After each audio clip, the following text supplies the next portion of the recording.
are the one, the world elite podcast. Take you to a level like, oh my God.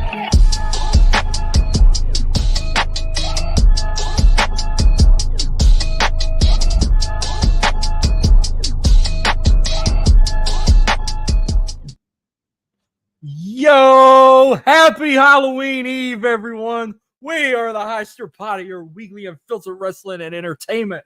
Welcome to the World Elite Podcast. We are free and available wherever you get your podcasts. We're on YouTube as well. I am your host, 1/3 of that hostly trio, Marcus Yeet, the Yeet Man, at Marcus Elite 337 on Twitter. And I got two special guests tonight as we talk a little Crown Jewel. And matter of fact, you can see the topics right there on the right side of your screen here. First in the middle, right below me, he's from the Marks with Mics podcast from the great state of Ohio. It's Dallas Cash in the building. What's going on, man? Hey, what's going on, man? Great to be here. Dallas Cash representing Marks with Mics, Humble Roses podcast, and Culture Clash Network. Honored to be here. Awesome. And also right below Cash, he's also making his World Elite debut.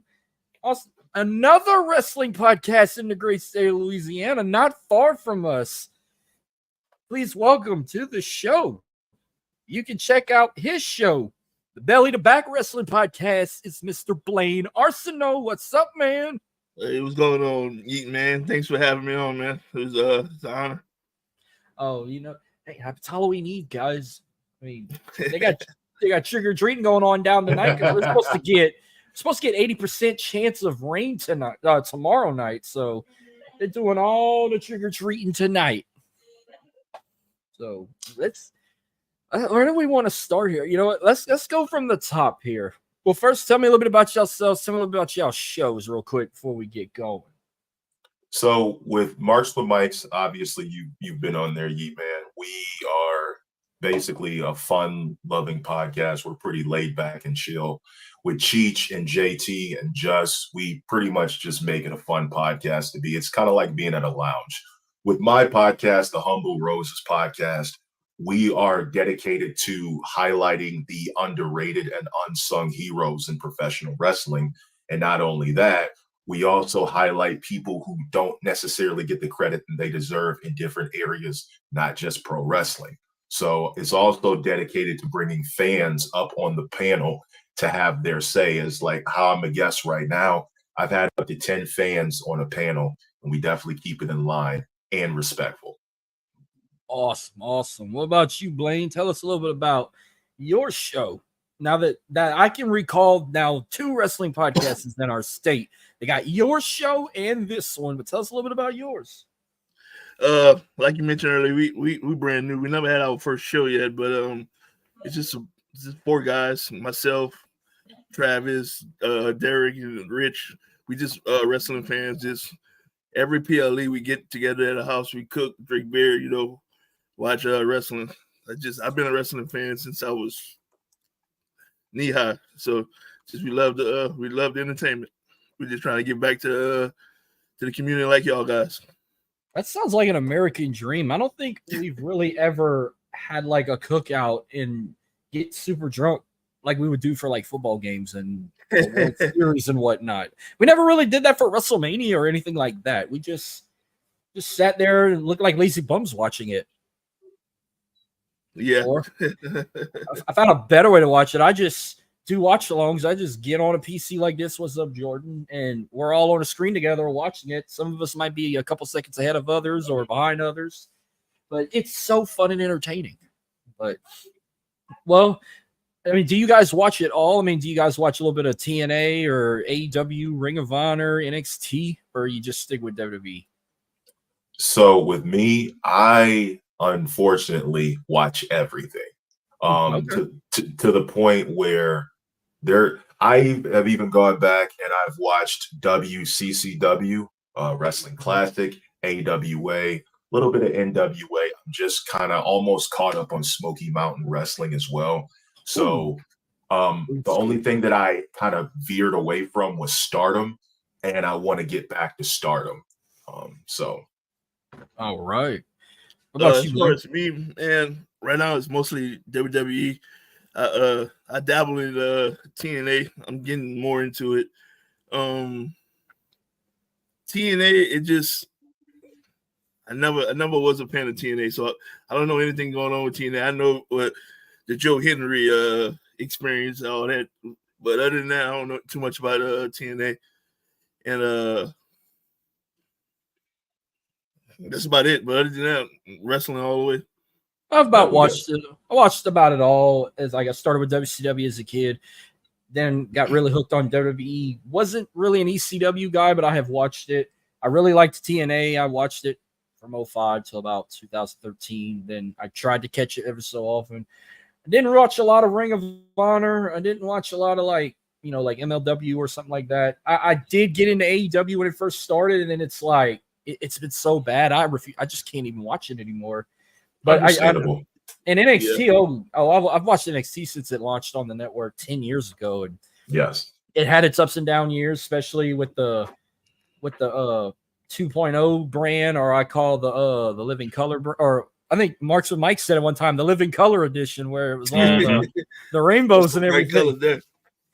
Yeah, the rainbows and everything. But I like this new edition now, even though on CW I can't catch CW where I live, so I have to wait till Wednesday to watch it on the CW app, and I watch it usually around the time AEW's on to show that hey, I do watch wrestling on Wednesdays. But yeah, we'll start with NXT. Halloween Havoc happened this past Saturday.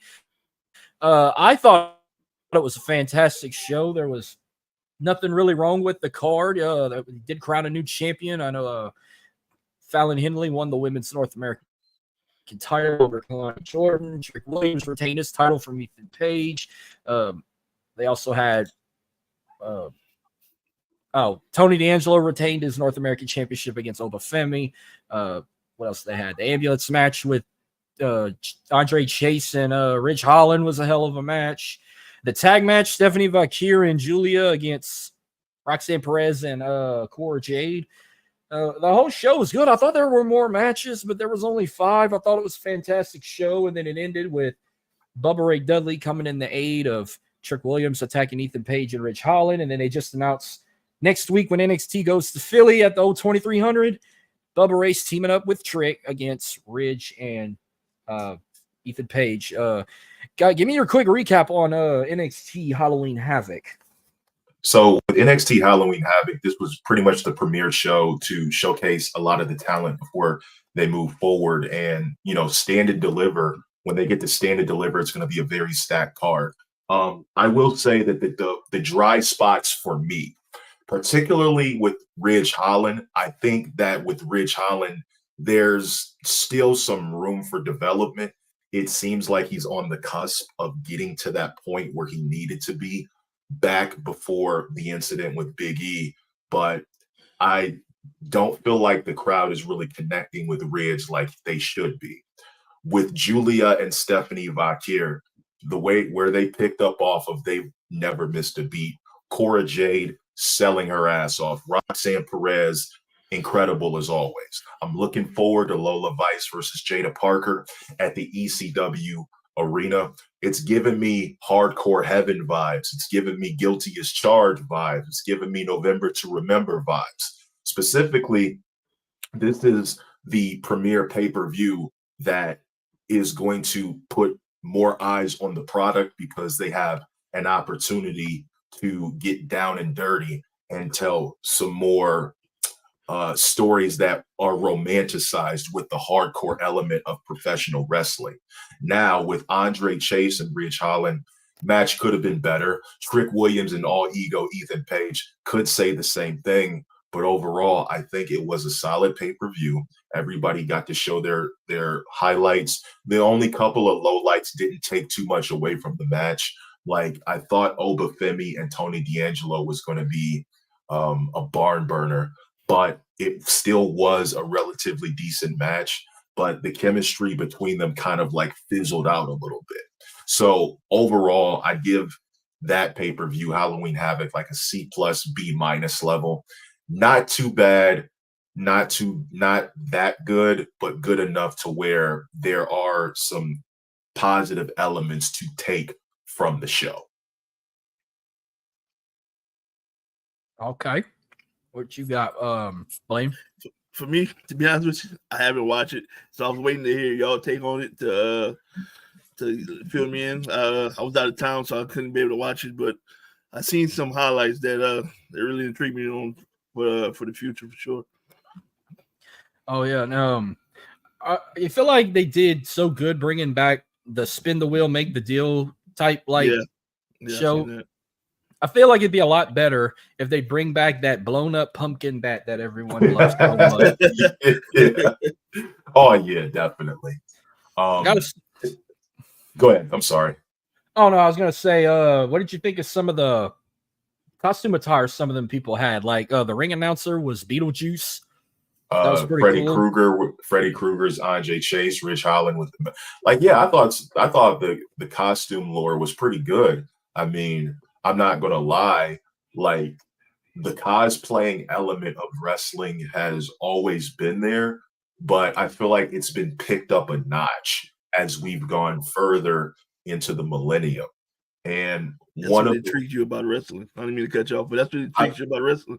It was one of the things. Like Rey Mysterio had a lot of different cosplays when I was a kid, and then when he transitioned more into pop culture with the superheroes and the wrestling, it became better eyes on it. Then Alexa Bliss started doing it. Ricochet started doing it. A lot of people had different cosplays. So I think that element right there makes it the boundary between pop culture and wrestling. I think it's pretty good. What else? So Tony D'Angelo did Gomez from the Addams Family. You saw his pants. Cora Jade and Roxanne Perez did the girls from The Shining. Yeah, the twins. I don't know why. At first, I thought they were trying to be Dorothy at first. And then when I looked again, I'm like, are they trying to be the girls from The Shining? I don't know if Julia cosplayed anybody. Someone thought she was Melina from Mortal Kombat. I'm like, no, she ain't got the size. I didn't know what the hell Julia had. Unless she wasn't really cosplaying. And Stephanie Vaquero always had the demon horns when she came out. So yeah, so she's basically cosplaying as herself. But yeah, Andre Chase with the Freddy Krueger Chase University sweater. That was fucking dope. And the shoes to match. Kalani Jordan, Poison Ivy. Holy shit, that was so awesome. And of course, you got to save the best for last. Trick Williams is just Willy Wonka. Willy Wonka. I love how he did the role. And he did the role. He did the role like Gene Hackman. I was like, yes. Who had the best cosplay for Halloween Havoc? I'll say Trick Williams. Yeah, I'll say Trick Williams as well. That was my favorite one. With Kalani Jordan a second. Because we've seen the Freddy Krueger done before. I haven't seen Poison Ivy. A lot of people. I remember Alexa Bliss was the last I remember that did Freddy. She did Freddy. She did Chucky, Harley Quinn. She's done like several because she's big in, like me. She's big into horror movies. So, but I also like the ring announcer that did Beetlejuice. Yeah, that was pretty. Was that Mike Rome? Was that? Yeah, I didn't remember his name. It was Mike Rome. But no, speaking of announcers, we go to this next one. So if you knew about it, was like a week ago, Samantha Irvin immediately announced on Twitter she was quitting WWE, and we got the return of Lillian Garcia. People didn't know if she was going to AEW. Then there was talks that she wanted to start singing. But I mean, I've always loved her. I had nothing against her. I'm criticizing the marks that have shit talked her, saying she wants to go meet her husband in AEW. Because that's not true. She wants to start singing. I enjoyed her as a ring announcer. A lot of people didn't like how she would react, like when Cody won the title and shit, and say names. And she's been going off on. I wish I could have showed the fucking tweet she had. Like one guy said something like, she just quit to go chase after the dick and she can sing about it. And she was like, oh, I'm singing about the dick, all right, and shit. Like I was laughing at some of these tweets. Like she was going off on these motherfuckers, and I'm laughing. I'm supporting her. And Lillian Garcia, I'm glad to have her back. But some people think, oh, she's a little rusty, she's a little old. I mean, she's been gone what, like 15 years? It's been 15 years since we saw Lillian. She's gonna be a little rusty at first, but yeah, she said a couple names wrong or whatnot. But like, give it time. I'm glad to have her back. But Samantha Irvin, I wish her the very best. no hard feelings. You know, it's her decision. But man, I've enjoyed having her as the ring announcer for the last couple years. With having her there, it kind of gives that nostalgic feeling again that we remembered from the Attitude Era going into the Ruthless Aggression era. But I got to ask, like, with Alicia Taylor being there and the fact that they had, lost they had fired Greg Hamilton, like, do you think that Lillian Garcia is going to try and use some of Samantha Irvin's tropes that she used to announce certain wrestlers, like how she announced Chelsea Green, how she Ludwig Kaiser, Giovanni Vinci, Gunther, Roman Reigns, Ilya Dragunov, LA Knight. Like, is she going to develop her? Because there was a clip that was posted of LA Knight telling Lillian Garcia respectfully how to announce his name. Because now I'm starting to see like they want her to pick up where Samantha left off. And it's really hard to do that because the thing that made Lillian unique was she had her own announcing style. And I don't want WWE to try to Def Rebel her and make her become something that she's not. Yeah. Now, before we get to I didn't mean to cut you off. I'm sorry. Oh, you good? It's like, I think Samantha Irvin, she was like a one of one. How the Fink was a one on one. You can't replace that. So I hope they don't try to make her come in and do what Samantha did. I'm sorry. Lillian, she's one of the goats on her own. So I hope she just come back and bring what she did in the past and just go forward. And I hope the wrestlers just suck it up, I guess. Yeah. But I mean, Lillian had her own way of like announcing people, but I didn't think she had like a unique way. Like, I felt like Tony Chimmel might have been the first to have his own way of introducing people, especially like how he introduced Edge. I didn't like him. I think he tried too hard, to be honest with you. I thought he was pretty good. The thing is with Lillian, if you go back to how she announced Triple H, the inflection on her voice and how she announced Triple H was kind of different. Like, she had her own tone to how she did it. One of my favorite Lillian Garcia moments actually involved Triple H, because remember, you know what I'm talking about, when she said the farmer. Oh, yeah. He chased her around the arena that night. Chased her out of the arena. But, that there was a good reason behind that. She needed to leave. Vince didn't want her to go. So Triple H came up with the idea to get her out of there a lot quicker. So hats off to Triple H for that. But, I mean, the funny thing, WWE has the opportunity to do the funniest thing. Think about it. Lillian Garcia was interviewing and ring announcing. The Rock is around now. So we could potentially get The Rock messing around, flirting with Lillian Garcia again, just like old times. Just like old times. We need the final boss back. I mean, I know a lot of people shit talk The Rock, especially with his toy belt that it was given to him by Muhammad Ali's mother. Like, right. I mean, I'll joke about The Rock a lot because I can. He's my final boss. The Rock was the one who inspired me to watch WWE. He was my guy. So it's like I never had a hate feeling for The Rock. Like, as a heel or a babyface, I think I like him more as a heel. Mm-hmm. He's one of the biggest shit talkers I've ever seen in my life. Like, I got more trouble quoting him than telling people to suck it or giving the middle fingers and saying I'm open a can of whoop ass or whatnot. Going around calling people jabronis or $2 walk-in sluts or popcorn farts. I mean, Rock said some of the most outlandish things to people. And I know people don't like bringing this promo up, but the Billy Gunn promo on Sunday Night Heat. My name's Billy. I know, Billy went on as like, no, he didn't bury me, but it's like, dude, the level of like venom that promo had, you don't get those kind of promos no more.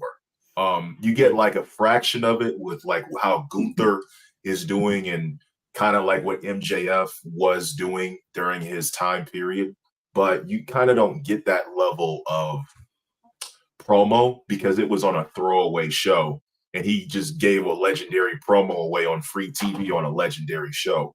The Rock is so responsible for the shit talking that some of his shit talking created video games. It created a whole nother show. It created a whole nother song. SmackDown wasn't even a word in the dictionary. It wasn't even a word in the dictionary, and he got it. So and named the show after him. Yeah, but yeah. Like I played that clip on one of my nostalgias months ago. We did Fully Loaded, or no, not Fully Loaded. It was SummerSlam '99, where he's like, "My name's Billy. I just won King of the Ring. There's no problem. Everybody still thinks that I absolutely suck." Yeah, Bob, but my name's Billy. Yeah, it doesn't matter what your name is. Yeah. Well, this wasn't up there, but I just want to get a quick thought on this. I think it was a day ago, WWE announced this new type of program called WWE ID, Independent Development, which is where they're going to like kind of create this program for like a potential pathway to WWE for some of these indie promotions. And they're even using some of these wrestling indie promotions from Booker T's Wrestling Academy, Cody Rhodes Nightmare Factory, Seth Rollins Black and Brave Academy, the Elite Pro Wrestling Training Center in New Hampshire, and the Knox Pro Academy in LA. It's like kind of like that first start.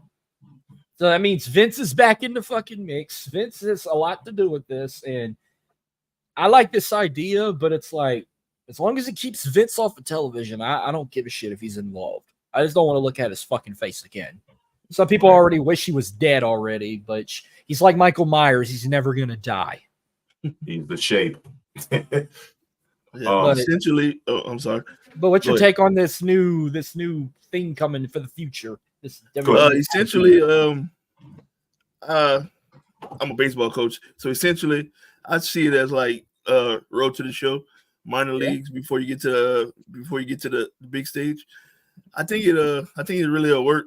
A lot of eyes like us on people that we probably would never see before, stuff like that. So I really think this is going to be a great job. But I'm with you. I hope Vince's not in the picture. Vince needs to stay the hell away. So keep Vince McMahon as far away from this as possible. Yeah. But this is actually excellent, and I'm going to tell you why. If you guys remember back in the 70s, the 80s, the 60s, we are bringing back the territory as era of wrestling again, because now certain wrestlers in certain areas have their own territory, their own wrestling school. Booker T down in Houston, Cody, Seth out in LA. This is bringing back the territory era, and this is kind of what's been missing. So this is kind of almost like an easier path to get to WWE, but they still are going to cut the fat. But the best thing about this is if this doesn't work, there's a territory in Florida, not WWE, but AEW, which they're based out of Jacksonville. AEW, if it doesn't work for them in WWE, they can go to AEW, Ring of Honor. They can go overseas to Japan. They can go to MLW. We're bringing back the territory era of wrestling. It really never went nowhere, but this kind of puts authenticity on the territory era. Back to the foresight. Yep. And I rather this than that shit they were doing WrestleMania week that became a reality show on A&E or whatever it was. Where Tough Enough? No, the tryout where they do the tryout WrestleMania week. Mm-hmm. That's just to say we're looking at outside people. I actually liked Tough Enough. It showed the real side of wrestlers and everything. But this is a good idea for like, hey, if they like this, guys, this is a good way to get called up to NXT. And if it don't go with them, then go try it in TNA, go try it in MLW, Ring of Honor, AEW. They got other places to go, or or even go to like Japan or something. Yep. Or go overseas. They got those wrestling programs in the UK. They got like Revolution and all that. Revolution Pro and everything. They have a lot of things. They got a lot. They got a lot you don't know. People don't even know about. Like there's always going to be somewhere. It may not be in the States. It could be in the UK. It could be in Japan. It could be wherever. Well, this should be a quick one right here, but we knew it was coming. Well, I think it was 2 weeks ago. We got the Motor City Machine Guns making their debut on SmackDown. I think the following week they had The following week, they got a tag team title shot against God, and they won the tag team championships. This was their second match on SmackDown or their third. And third. I don't think I saw one person complain about the Motor City Machine Guns winning the titles, because with what happened with Jey Uso losing his IC title, we knew that was coming. I didn't get mad. I said, hey, I love Braun Breaker. I'd rather him do it than fucking dipshit Mysterio that started that rumor. Oh, Dominic was going to be the one to take it off of him. But no. But I loved how he showed up, cost them the tag titles that led to them teaming up with Jimmy and Roman eventually with this whole shit. But yeah, Motor City Machine Guns now, or you could say one of the only tag teams to basically win not every championship, because they didn't get to AEW yet, but now they've won WWE tag titles, TNA tag titles, Ring of Honor tag titles. I might be missing more, but they've won about what you can in America outside of AEW. They've won they've won everything that needs to be won. Yeah. If you would have told somebody in, let's say, 2014, 15, that a match involving Roman Reigns, the Motor City Machine Guns versus Tama Tonga and Tonga Loa, with Roman Reigns and the Usos interfering to help the Motor City Machine Guns win the tag team titles, happened on a WWE televised show under Triple H and not Vince McMahon, somebody would have said, yo, you need to be locked up. You need to be arrested. You need to be thrown in an asylum. Some people would have thought you were crazy. The fact is that nobody was mad about this because they got the titles off of the bloodline. I mean, they could have had Braun Strowman and Nicholas from 6 years ago beat the bloodline, and people would have been happy with it. Bianca Belair and Jay Cargill could have beat the bloodline. Nobody would have cared. They just wanted the crowd wanted the titles off of the bloodline, the new bloodline, because they took the title off Jay, so they were going to get their comeuppance. And who better than the Motor City Machine Guns? Yeah. I loved it, man. Like you said, they won titles in every promotion that really mattered. AEW is a promotion, but I'm still not a fan.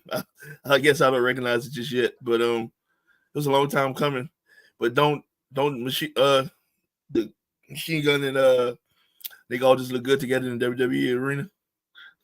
Yeah. Oh yeah. I would never thought that a couple years ago, to be honest with you. Yeah. Well, speaking of bloodline, this another topic. I mean, I would just call them instead of OTC, I would just call them OBL, the original bloodline, Roman and the Uso. That's probably gonna be a new trend now, OBL or whatever, but or OG bloodline. A lot of people are probably saying OG bloodline, and we now gonna get I didn't watch the tape, but of course SmackDown had a double tape, and of course shit's gonna get leaked on Twitter. They were leaking that, yes, there is going to be a 6-man tag at Crown Jewel. We're going to predict later. We just don't know which one of the new bloodlines is going to have to sit out. I'm pretty sure it's going to be Tonga Loa. I think it's going to be Solo, Tama Tonga, and Jacob Fatu teaming up to take on Roman and the Usos. I'm only putting this as a segment, as a category topic to talk about, because I've been saying it for weeks. I've been saying it for months. If you're gonna lead this into War Games, keep fucking Sami Zayn out of this shit. I don't fucking want him in it. I want this to be a whole Samoan fight, family reunion, cousins only, no whites allowed, no Canadians allowed. This is just, I don't know why he family feud. If you got to put The Rock in it, fine. If you got to call Zilla up, if you got to call another cousin up to make it 4-on-4, I don't give a shit. Just keep Sami Zayn out of it, but I'm looking forward to what we're going to have leading up to Crown Jewel this Saturday and Survivor Series War Games. What you got, Dallas?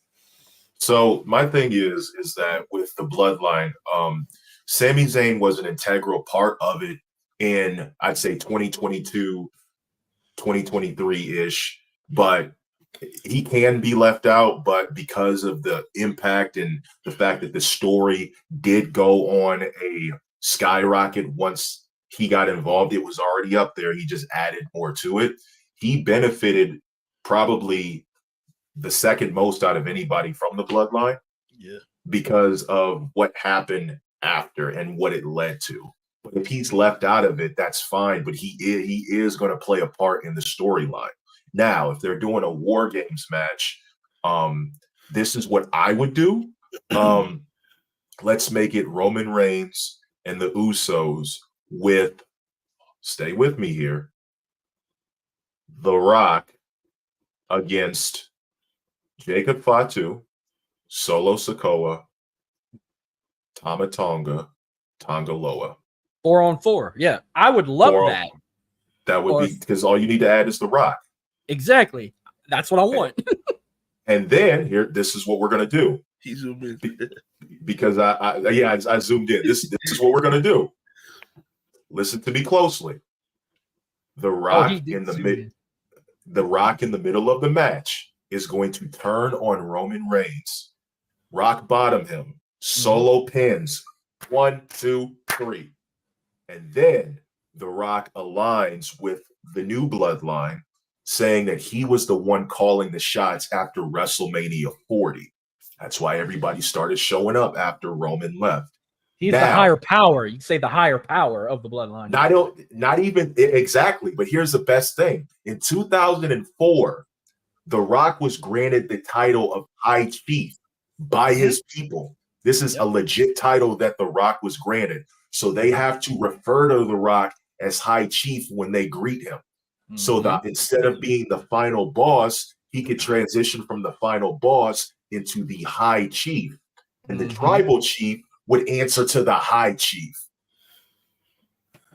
That's legit. Like I would want this. Yes.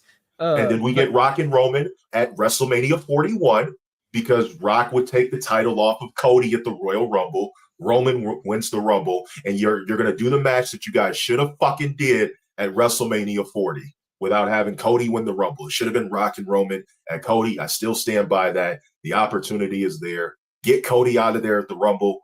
Let a Roman win. Do that match. Get it out of there.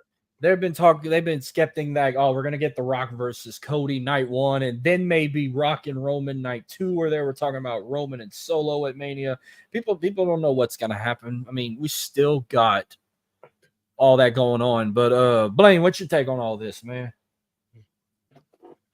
Man, I don't know if I'm coming or going with this storyline, man. But I'm with you.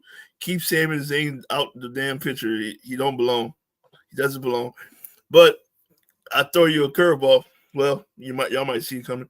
But Jacob turns on the new bloodline, and Hickolo comes in and take his spot. He's still in with WWE contract. Just never made his debut yet. So I'm thinking we'll talk about it later. But I'm thinking Hickolo comes in somewhere in the next few days, and he'd be a part of that Crown Jewel event as well. Yeah, Hikuelo could be involved. If Rock don't get involved, Hikuelo could be in. Like I said, they still got him. They got Zilla. There's like a couple ain't other Zilla ones. still Booker T's heavyweight champ or whatever? Oh, he could find a way to translate over there. No telling. Yeah, he could definitely find a way. Yeah, I'm sure you can. With TNA and WWE doing it, so cross promotion. Yeah.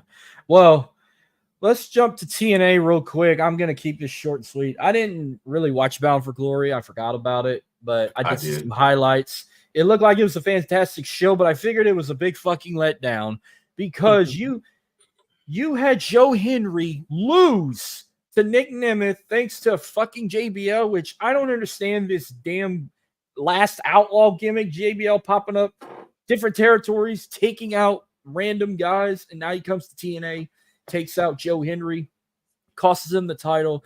Thank God that didn't close out Bound for Glory. When I saw the Full Metal Mayhem I said, okay, yeah, the Hardys are definitely winning now. They closed out, but overall, it looked like it was a fucking awesome show, but the biggest letdown was having Joe Henry lose to Nick Nemeth, and you can't fix that now. Like, you can't just have him go to Genesis and try and win it. It's over. You might as well let him go to WWE now. But people think he's WWE bound after losing to Nick Nemeth at Bound for Glory. He should be, because overall, I think it is, in my opinion, and this goes against everything that what everybody stands for. It really, honestly, you got to feed the iron horse. You got to feed the well, right? But at the same time, there could be much bigger plans for Joe Hendry, because if he's the champ, he has to stay and have a reign for a while, which I'm assuming that they're going to save Joe Hendry for the Royal Rumble, because that's exactly what. Okay, yeah, Royal Rumble. There will be a Bro, big pop. Can you imagine 60,000 people in Indianapolis singing Joe Henry's song? 60,000. I'm going to be there. I'm going to be there. Joe Hendry should be the first entrant in the Royal Rumble. He needs to have the full entrance. If he's not first, he should be second. He should have a full entrance in the Royal Rumble. I've been to Royal Rumble a couple years ago, but lucky ass, you're going to Rumble. Where do you stay at, Marcus? I stay here in Louisiana, but I went to the Rumble in San Antonio a couple years ago. I was there for Bray's last match, and I was there for that pop when Sammy hit Roman with the chair. How loud was it? Just give it to me. How loud was it?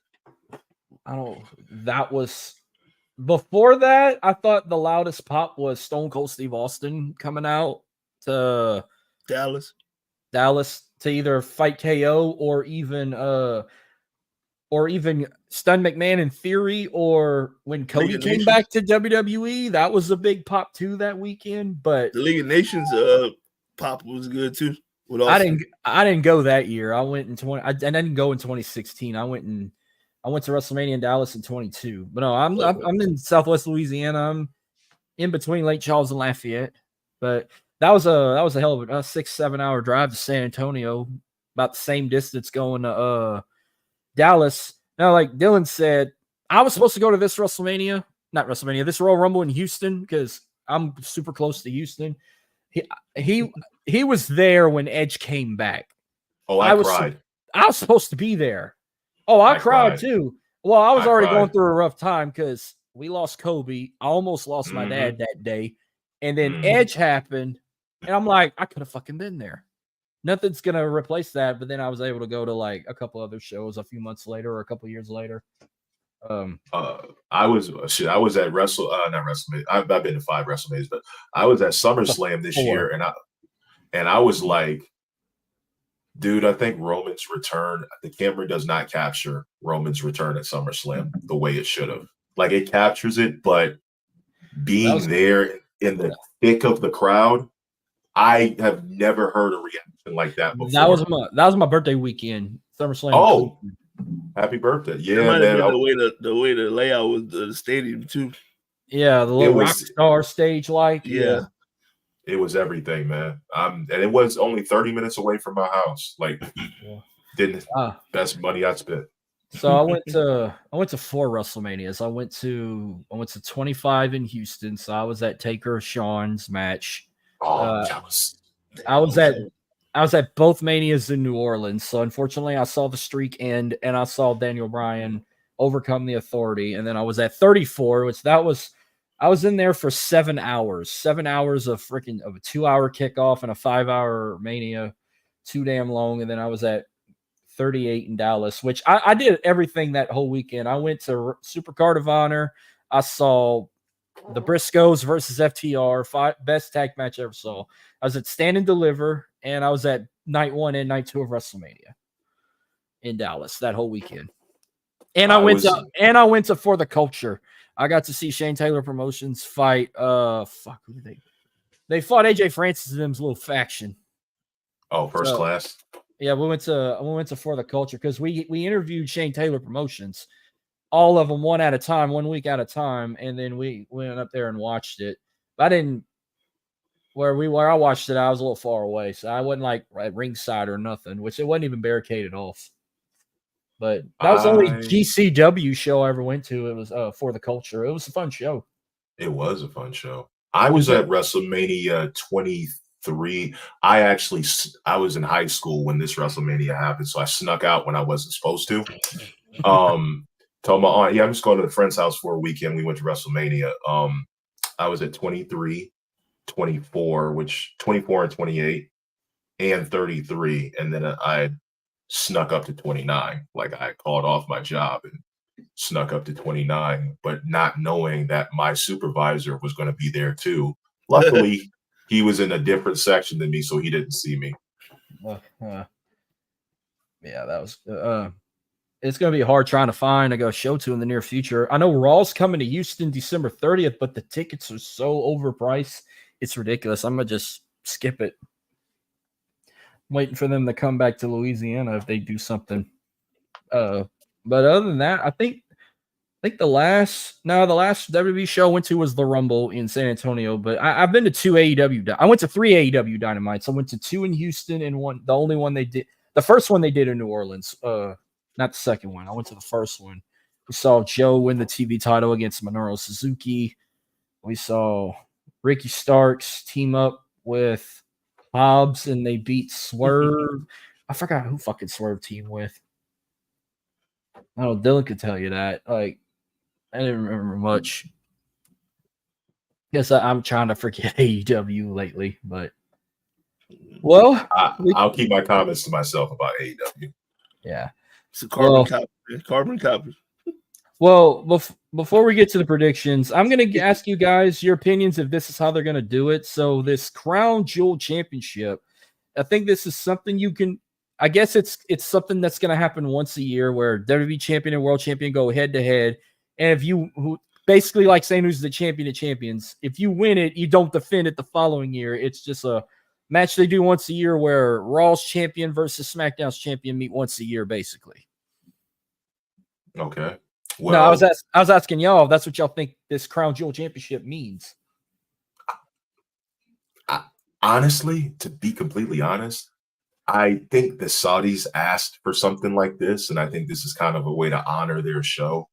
But in anime terms, we use the phrase non-canon, meaning it doesn't really affect the story.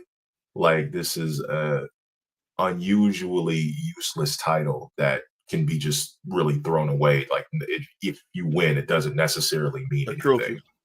Like, It's just a trophy. But I'm assuming that they're doing this in replace of because of Survivor Series having war games and that now being the focal point, they're no longer doing like the cross-brand champion versus champion match at Survivor Series. They're kind of cutting the fat and just taking the two champions from both respective divisions and pitting them against each other. they're probably going to do like what AEW did with the Owen Hart tournament. You win that title belt, you're going to only parade it around for like a month, and then we're never going to see it again until next year. That's basically what it is. Me, personally, I think it's their substitute of Night of Champions. You know, how every title will fight each other or whatever. I think that's their new Night of Champions. Just one match when it gets the trophy. The belt is ugly, by the way. I hate that belt. I don't care It's how ugly as hell. Is it uglier than that one Braun Strowman one when he won the Greatest Royal Rumble? Oh, it's right up there. I think it's like the evil twin brother version of that one. Yeah, you're right. They both ugly. I don't know. The Saudis might have designed that. Was it the same person? Was it the same person that designed the 24/7 championship? Yeah, I think they designed that like Mario Paint. Whoever did it needed to be put in a passing shot in the head. What? Wait, be honest. What's worse, those Crown Jewel championships or Dwayne Wade's statue? No. Ooh, I think that's next. I think the same person who did the statue did the titles. I'm convinced because I seen that. I'm like, that's Lawrence Fishburne. That ain't Dwayne Wade. That's Lawrence Fishburne. It's not Dwayne Wade. That's Lawrence Fishburne or George Floyd or Antoine Walker. Like, who is that? I said Lawrence Fishburne. That's Teddy Long. That's Teddy Long with a growth spurt. If you're gonna make him look like Lawrence Fishburne, it better be the young version of him from Dream Warriors. No, the one from I don't know that one, but the young Lawrence Fishburne from Boys in the Hood. Oh yeah. Wait, hell, the Allen Iverson statue looks like fucking Bow Wow. Yeah. From like Mike. Someone said the Kobe statue looked like somebody in a G League. I'm like, no, the Kobe statue actually gets a pass. That does look like Kobe. They should have put a little more bronze in it to make him shine, but I can't wait. I give that one a pass. I can't wait till the LeBron James statue looks like Deontay Wilder or like Sonny Liston. It's not going to look like LeBron. The MJ statue looks like MJ. It's whoever was doing that's MJ. These next statues we're going to get are going to be terrible.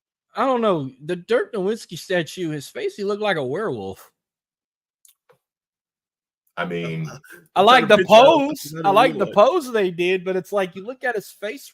When I was in Dallas, I saw it up close. I'm like, he had so much long hair, he looked like a werewolf. Mm-hmm. Well, whoever's gonna design the LeBron, the Steph Curry statue in the future, the Giannis statue, I don't know who's another Kevin Durant statue in the future. Don't fuck it up. You can fuck up the Zion Williamson statue all I fucking care if he ever gets one, but don't. Hey, just put a bucket of chicken. Just put a bucket of chicken as a statue. Since we're on this topic, will Bronny get a statue? No, hell no. Maybe in the G League you'll get a statue. All right. Well, let's go ahead and predict Crown Jewel. We got 7 matches. I'm not gonna lie to you. Before they announced the Bloodline 6-man tag, I did not give 2 shits for this pay-per-view because I'm not big on Saudi shows, but I will watch it because LSU's on a bye week. I'm not gonna be watching a lot of college football anyway. Watch a couple games, so I'm gonna watch it just to see how it goes and whatnot. Now there is a couple matches on here I want to see, but like those Crown Jewel Championship matches, I really don't give a shit for. I think this one, is going to kick off the show. We're going to start with Gunther versus Cody Rhodes. I think this kicks off the show. But what you guys think? Who's gonna be that inaugural men's Crown Jewel champion? We'll just start with Dallas and then go Blaine, and I'll go last. And then anybody else commenting, want to send your picks in the comments, feel free. I'll share them and give them their results well. But Dallas, what you got? Cody versus Gunther. I'm gonna go Gunther. Just because Cody and Gunther have a lot of good chemistry, but I feel like this is a great way to promote Gunther and put more stock to his character by having him beat Cody. Because even if Cody loses, obviously he doesn't lose the championship. But for Gunther, he kind of would need something like this to head into the first quarter of 2025. You know, Cody can afford, again, damn, Dylan has been on point. Like me and Dylan have the same thing. Cody can afford to lose. He literally can. Yeah. It's not going to affect him. It's not going to affect him at all. It does not affect him. He can take the loss. And I expect there to be bloodline interference, maybe. Or I'm sorry, KO to interfere. There could be that to maybe push the agenda for Cody and KO at Survivor Series. But I see Gunther winning this. All right. What you got, buddy? I'm agreeing with Dallas. I think Gunther gonna win. Cody can afford a loss. I think other than Jay right now, Gunther's the next white hot thing going right now. So they got to keep that momentum going. And I do think KO or Randy, or maybe both, will appear in this match somewhere. Look, I love Gunther. I would love for him to beat Cody because I say Cody can afford this. It's not going to affect him. If KO costs them, it could lead them to having another title match at Survivor Series. But I just feel like the fact that they're making Cody this golden boy, the face of the company, I feel like that's why he's going to win. Is they want him to be like the next John Cena, the next Roman Reigns, the next Stone Cold, like the face of this new generation of wrestling, this new era they're in, whatever era you want to call it. Yeah, the Paul Levesque era. Yeah, because like Hogan was the face of the golden era. Shawn Michaels was the face of the modern era, whatever it was in the early 90s. Stone Cold's the Attitude Era. John Cena's the Ruthless Aggression Era. Roman Reigns was this other era you could say we had, and now we're in this Paul Levesque era. It was the PG era or whatever. PG era. We could say that. PG era, Roman reality era. Yeah. Roman, the face of the PG era. Then you got the Paul Levesque era. You need a new face. It's obviously Cody Rhodes. So, I mean, I would love Gunther to win. If he wins, I'll be happy. I'll take that L in the predictions in the fantasy league and shit. But I just feel like Cody's gonna win because he's Triple H's golden pony golden boy. Good morning, Thumb. What's going on? The broadcast in the house. All right, now we got the women's Crown Jewel Championship. Liv Morgan versus Nia Jax. And I didn't watch NXT. I saw Rhea. I don't know if that's a legitimate injury, like Rhea's hurt for real, or is that in script? But this one can go either way. Orbital socket supposedly. Look, Rhea Ripley came from NXT. She should know you never want to walk in an NXT parking lot all alone at night. Ever. Everyone There's lights are too dark. Carmelo tweeted that. Carmelo has even tweeted that. But yeah, Liv and Nia, who you got in this one? Go ahead, Blaine. It's toss up, man. I think it was at first I thought it was gonna be a squash match. Well, Liv would just get run over, but Raquel in the picture, I don't know. But now I'm leaning towards Liv. I think Liv they're gonna do something to get it. But I also think Tiffy gonna cash in. That's my caveat in that match. I think she's gonna cash in on one of them. I'm not sure one, but my bet is Nia. So the Saudis already kind of don't give a fuck about women's, right? You're right. So I say, fuck the title, DQ finish and a cash in. Okay. Yeah. It. Fuck the title, DQ finish and a cash in. Raquel comes in. Well, Tiffy's there. Raquel comes in, lays out Nia, DQ finish. They stare at Tiffy. She gets in to go help. They clear the ring. They look, they're backpedaling and they're watching. She's got the briefcase in hand. Nia's laid the fuck out. Cash in. Every time, I mean, she eventually will cash in one day, but it's like every time, the last like 2 or 3 PLEs, I said she was going to cash in and she didn't. And it cost me points to get a championship match in the fantasy league. So it's like, I don't know if she can do it or not. She might. They've been trying to tease cash-ins week after week, and Nia get pissed off. But, I mean, I might roll around and change my pick here because at first I was going to say Nia wins because this is just like another title she can collect in her little, like, Queen of the Ring gimmick. Like, bow down to the queen, bow down to me. Like a female Roman Reigns saying, acknowledge me. Like, you know, how she's been parading around as the Queen of the Ring and being women's champion. I feel like have a second title to parade around. Like, that would be perfect for this gimmick she got. But, yeah, with Tiffany wanting to cash in, yeah, it's going to come. She will cash in on Nia. I don't know when yet. I mean, I would like if it happens this Saturday, but I just don't know. I don't think Saudi deserves that cash in. I think America deserves it. Save it for WrestleMania. Yeah. Save it for WrestleMania. Or Survivor Series. Well, yeah. That too. Fuck out. Canada can take it, sure. Why not? Yeah. Mm-hmm. But I'm going to say, I'm going to stick with it. I mean, Raquel could get involved and help Liv win. Liv's kind of been on a roll since Raquel came back. But and Liv has already beat Nia this year too. Think she could beat her twice? Even if she got a cheat? Oh. Okay, you know what? I'm going to say Liv Morgan. Fuck it. I'm going with Liv Morgan. Yeah, there we go. But I was thinking about something else while I was talking. What if Raquel turns on Liv? I don't think she turns too soon. Okay. Yet. So to answer this question, let me take this if you don't mind, Marcus. Go ahead. She wouldn't turn on Liv because remember, WrestleMania 38, it was Rhea and Liv competing for tag team gold. Rhea and Liv never won tag team gold.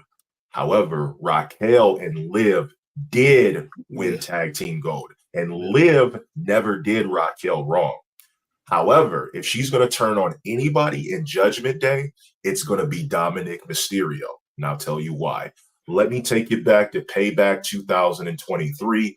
Raquel Rodriguez versus Rhea Ripley. Who interfered in the match and cost Raquel the championship? Dominic Mysterio.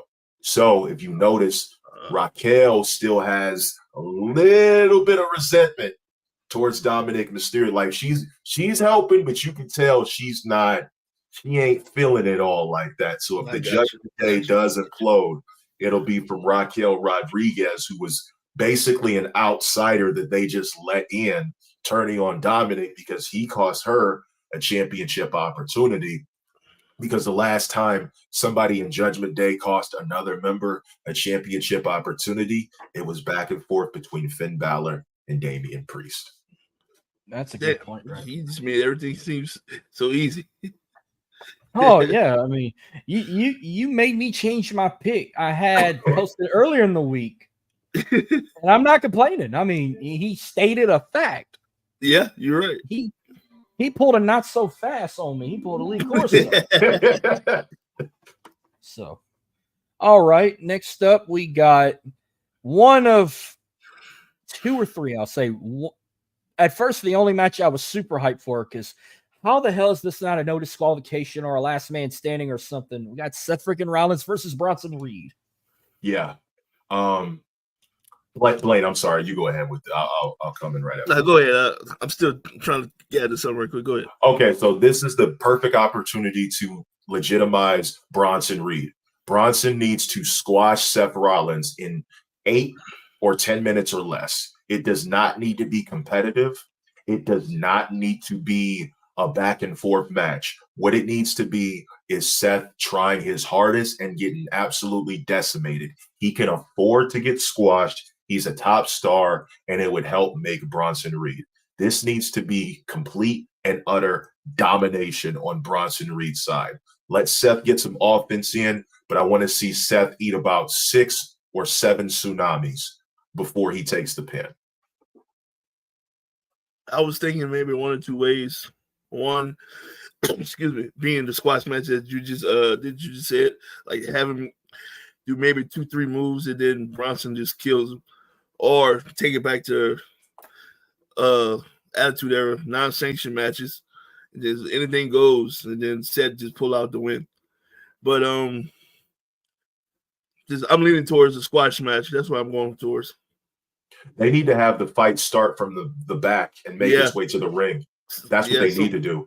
Like just have them brawl, and then like Steph tries one of his patented high flying moves. Bronson catches him and just goozles him right to the ground. Yeah, dumps him on the steel steps. And don't be surprised if Braun Strowman make an appearance too. I mean, yeah, but at this point, like they don't need him for the storyline. They don't need him because when they had their final match, Seth helped Bronson, and Braun really has no reason to interfere at this point because he basically won the rubber match between the two of them. What I would do, though, is if you're going to involve anybody, Bronson Reed needs to throw one of those Saudis at Seth Rollins. I will gladly take that. I would take a tsunami on the announce table, probably not from the top rope, but like from the barricade or whatever, and just pull the mat away, pull the floor away. Death Valley driver on the concrete, 3 tsunamis, 1, 2, 3. Or you can do 6, 7, whichever. So I think yes. I think it's gonna start off. I don't think Seth's gonna have his special entrance with that crowd. Bronson's gonna come out. Seth's gonna jump him from behind, ambush him. That's how it starts. I think this is a banger. I think Seth's gonna get immortalized. Tsunami after tsunami drop, he's gonna kick out. It's gonna be one of those near fight to the finishes. I think Seth wins, but that's not the end of it. I think it leads to a second match that could be a squash match. And that leads to like maybe a tsunami through the announce table, or taking paddings off the concrete, or whatever, wood getting exposed, concrete exposed. They're going to do the squash match like on a Raw or maybe a Survivor Series. I don't know yet. I think their first encounter's got to be a banger. It's got to be a banger. But I think Seth pulls it off, but then he ain't gonna walk out on his own 2 feet. He's gonna get stretchered out of the amphitheater or wherever the fuck they fight in Saudi. But it's gonna lead. They might have a second match in Saudi again, because Raw's gonna be in Saudi Arabia also. They're doing Raw in Saudi, the same venue and everything, same city in Riyadh. Their second encounter will be a squash match. And then Bronson will win that one. And then if it leads to a trilogy, a third, we'll see from there. All right. Then we got Randy Orton versus Kevin Owens. I'm going to go with Kevin Owens. Kevin Owens is going to eat an RKO. Got to give the crowd an RKO. Can't travel all the way there and not give him an RKO. I got Kevin Owens winning this, because if he is going to be next in line after attacking Cody, he needs to have a legit win under his belt to look like a credible challenger. But if they do Randy Orton and Cody at Survivor Series, there is a story there. But something like that needs to have a bigger build-up, in my opinion. I just feel like that story writes itself with Cody being in Legacy and the tenure of time between the Ortons and the Rhodes family. With that, though, I will say Kevin Owens needs a big win. He hasn't really had one in a long time. So beating Randy Orton would definitely put some authenticity under his resume for the year. Yeah. It just goes back to the champ versus champ match. That match doesn't really mean nothing. So I think Cody gonna win. I mean, not Cody, I'm sorry. KO is gonna win, so they can further push the Cody KO match, maybe for Survivor Series or something like that. Like you said, he's hot after that video leak, and everybody loves his heel turn. So I think that's what's gonna happen. Randy can afford to lose another match. He'll be all right. Oh yeah. Yeah, he'll be all right. I also got Kevin Owens winning this one. This just gets him one step closer, getting another shot with Cody Rhodes. Yeah. He's going to use Orton as like a punching bag to like intimidate Cody a bit, because, go back to Legacy days. And they are friends still, which everyone thought Orton was going to be a heel turn. But no, I said no. Maybe not yet, but not now. Because everybody was expecting a Cody Roman match for the title down the road, but we didn't get it. We didn't get it at SummerSlam like they thought. They didn't get it in Germany like they thought. But maybe down the road, but not yet. All right, then we got a triple threat match for the United States Championship: LA Knight versus Andrade and Carmelo Hayes. For me personally, excuse me, I really don't care for this match. They after the way the Game 7 match ended or whatnot, I think they're gonna LA Knight gonna win, and then they're gonna finish their feud or whatever. And then they'll probably have a one-on-one down the line in a couple weeks, probably with the winner. I'm going with LA Knight. I'm gonna go with Carmelo Hayes, and I'll tell you why. Is because, well, right now, Carmelo coming fresh up off of NXT, he needs to definitely make a splash. And Andrade, with him coming back, it's really up in the air between those two. LA Knight can afford to lose the title and potentially chase it, or he could actually move up a rank and go into the world title picture, because LA Knight's in his 40s and he clearly has the look of a guy who's going to be world champion. But if we're going to do that, we got to get the title off LA Knight somehow. I don't foresee it happening this way, but I would really like Carmelo Hayes to get that big win. He's due for it. Andrade and LA Knight have had big wins in the past. I definitely think this is Carmelo's time. Some young blood could bring some legitimacy to the United States Championship, and handing LA Knight a loss on a stage like Crown Jewel definitely won't hurt him that bad. I feel before you go, Marcus, I'm sorry. I feel Melo could take a loss right now. He's the younger out the two, so he can lose now and still make his climb back up. But I just don't see that happening. him winning. Understood. So I got LA Knight retaining. A lot of people think that Andrade is going to take the pin. I think Melo takes the pin this night. And then when he finally has that, I don't know how many times he wrestled Andrade so far. I haven't been keeping up with SmackDown. They fought 7, but it's gonna be 8 times. It's gonna be 8 times. How many times did Melo beat Andrade? It was 3 and 3. It was 3 and 3. Okay, so it's basically a best of 7 series, you could say. Yeah, it was the last one was a DQ. Look, I'm a football coach on Friday nights. So I've been keeping up with SmackDown. So I feel like the next time they meet, then Melo gets over Andrade, and then down the road, I could see him taking the U.S. title off of LA Knight. It just won't be at Crown Jewel, I think, because he's very loved over there too. Let him like retain it on another show like that, and then whether if it's Survivor Series or a SmackDown, by the end of 2024, he'll have that title off, and then maybe could have a chance to go after the world title down the road. Speaking of, look who's tuning in, you boys. Mr. 6'9", Hey. TG back in this piece. Hey. What's up? Yo, what's good? What's good? I'm here. To add to that point, the reason why I picked Carmelo is because, like I've already explained, but let me ask you guys this. Does Andrade or LA Knight currently have a win over Randy Orton this year? No. LA Knight. LA Knight do, I think. Maybe LA Knight. Andrade, no. Randy Orton lost to Carmelo Hayes, and it was a sneaky win. So that's why I'm saying it'll probably, if Carmelo wins, it'll be a sneaky roll-up win. So he'll probably have to cheat to win.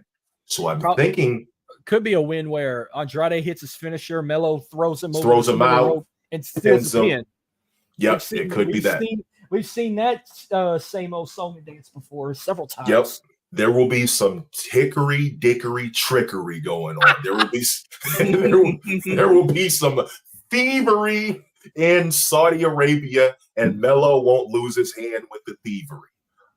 So yeah, I think that's the way that it will go. But I don't have an issue with LA Knight retaining. I'm just going with my gut, thinking that Carmelo's going to pull some, the schmaz. All right. Then we got a fatal 4-way tag match for the Women's Tag Team Championships.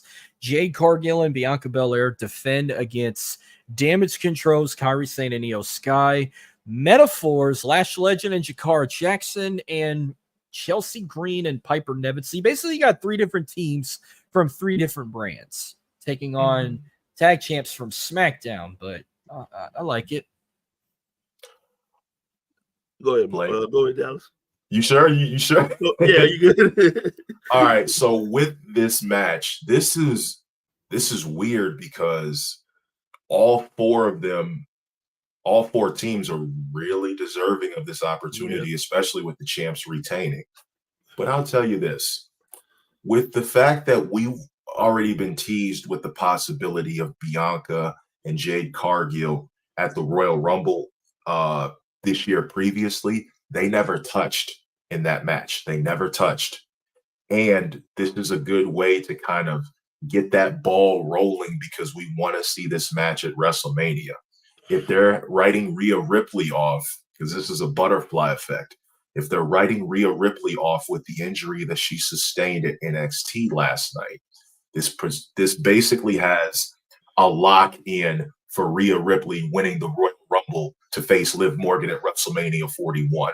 So I'm thinking this is where the frustrations will start between Jade and Bianca, where Jade and Bianca kind of pull away from each other, kind of like how the New Day are doing right now. And then it blows off at the Royal Rumble with maybe Bianca accidentally eliminating Jade. Jade goes back in to confront Bianca and eliminates her. And we're off to the races. The winner for this match, honestly, who I think needs it the most, is probably Piper Niven and Chelsea Green, just because Chelsea deserves a title run. I actually had her winning Money in the Bank this year. If she doesn't win the title, the tag team titles this year, I got her winning. She's my first pick for Money in the Bank next year. But I think Chelsea Green and Piper Niven could be the potential ones. My heart wants Lash Legend and Jakara Jackson because Lash has a lot of untapped potential, and she is showing signs of star power. But I think Chelsea Green and Piper Niven are going to win this one. It's obvious when you see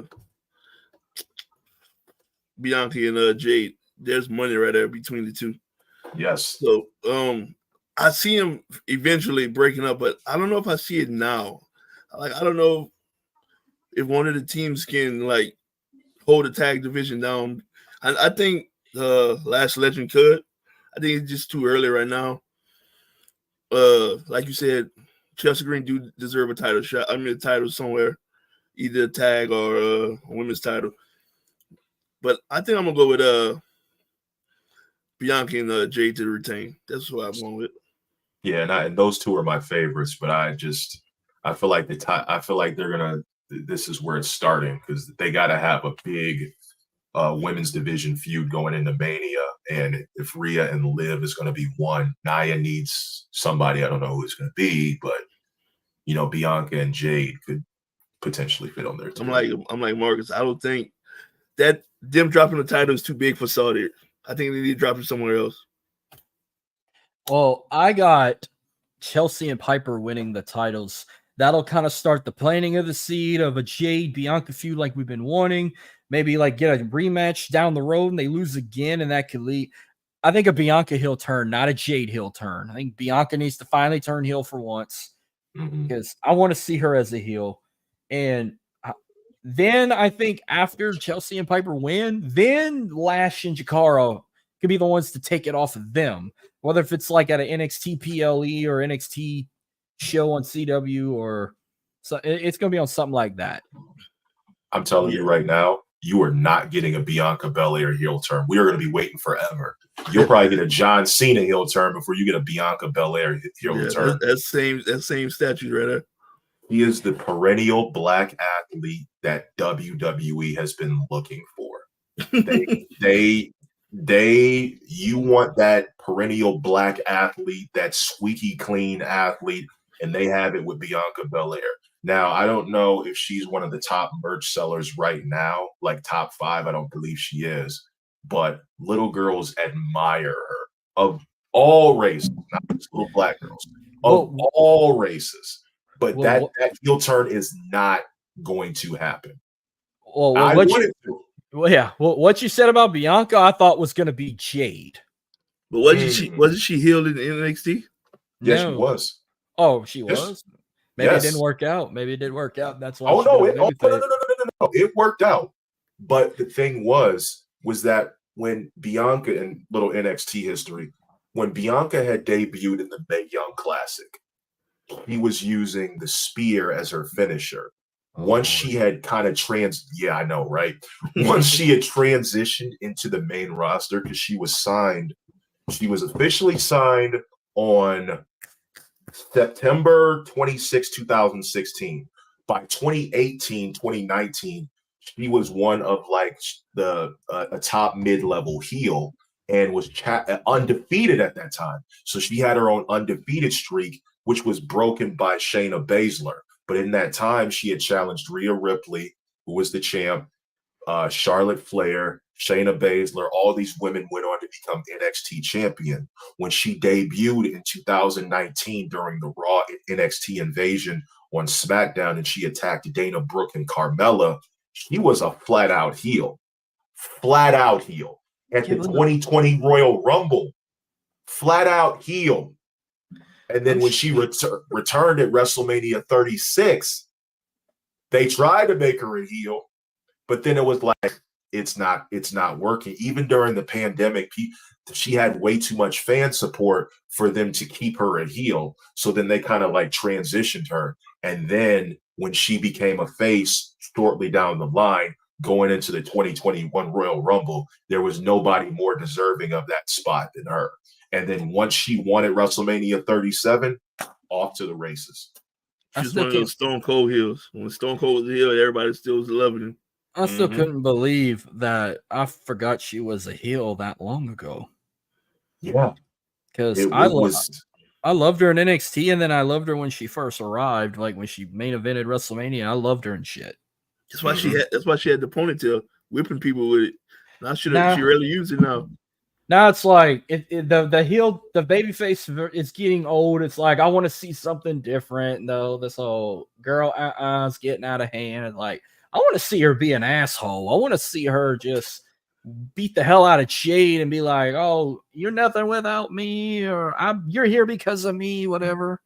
You know what they could use to make that heel turn happen instead of Jade Cargill? Bailey. Ooh, Bailey. I like that. Oh yeah, because she's been through enough shit with damage control. So yeah, and Bailey is responsible for damage control, and Bailey, and you could rekindle that feud, because if you remember, like every time Bailey is mentioned, Bianca gets very aggravated, extremely aggravated. Even during Bad Blood, she despises Bailey. When Naomi was trying to help Bailey, Bianca was like, "Why are you even helping her? Let her brought on her own." I remember that. And there's a lot of tension between the two, and Bailey has not. She's trying to make up with Bianca because she's changed her ways. But the fact of the matter is, if you want Bianca to turn heel, all right. Now, and this is going to main event now, but the 6-man tag, this, I don't know if you want to call this Bloodline Civil War 2 or whatever yet, but we got. Hold on, before you start, I'm sorry, Marcus, but isn't it ironic that promo was the only one to leak? Yes. That's the only promo leak. Well, what happened to the rest of the show? I guess it was shit. That's the only promo that leaked was when Roman did Yeet. Yeah. So, yeah, we get the OG Bloodline, or Roman Reigns and the Usos taking on the new Bloodline, Solo Sikoa, and then one or the other sitting out, Tama Tonga, Tonga Loa, or Jacob Fatu. I think it's Tonga Loa that's going to sit out. It'll be Solo, Tama Tonga, and Jacob Fatu. But who wins this, and what could we see lead up to War Games? I think, excuse me, I think Jacob Fatu sits out. Okay. That sparks the issue with him and Solo. Well, I eventually think he's gonna turn and go with Roman. But I also think, like I said earlier, Hickolo is gonna show face somewhere in that match. But winner, I think, original Bloodline. So it's going to be the new Bloodline, and I'm going to tell you why. So the new Bloodline needs this win more than anything. A vulnerable Roman Reigns is just as dangerous as an unstoppable Roman Reigns. Solo needs to pin Roman Reigns in this match. He needs to do it. It has to be done, because the only way that this feud is going to continue is if the OG Bloodline has to pull out all the stops, because we're not in the final chapter of the story yet. And on top of that, with Solo Sikoa, Tonga Loa has to sit out, because Jacob Fatu is the ultimate X factor for the new Bloodline. If it's Tonga Loa, Tama Tonga, and Solo Sikoa, and Jacob Fatu doesn't really interfere or whatever, well, it's going to be the OG Bloodline. Jacob Fatu is going to be the X factor. Jacob is who Solo Sikoa is supposed to be when he was the enforcer. That intensity and all that, Jacob brings that. And the new Bloodline has to get this win in order to continue the severity of this story, because the OG Bloodline will not be in any danger if they win. But Roman looking vulnerable in this match and eating the pin is what will make the OG Bloodline look extremely vulnerable, to the point they're like, well, what do we do now going into Survivor Series? That's good. But with what you told me earlier, with how you want shit to play with The Rock involved, I think it would be right if Roman and the Usos win the 6-man tag. That leads to The Rock to come in and be their fourth guy. and then lead to Rock turning on Roman, go and join Solo, and have Solo pin Roman in the double cage. I mean, that could work too.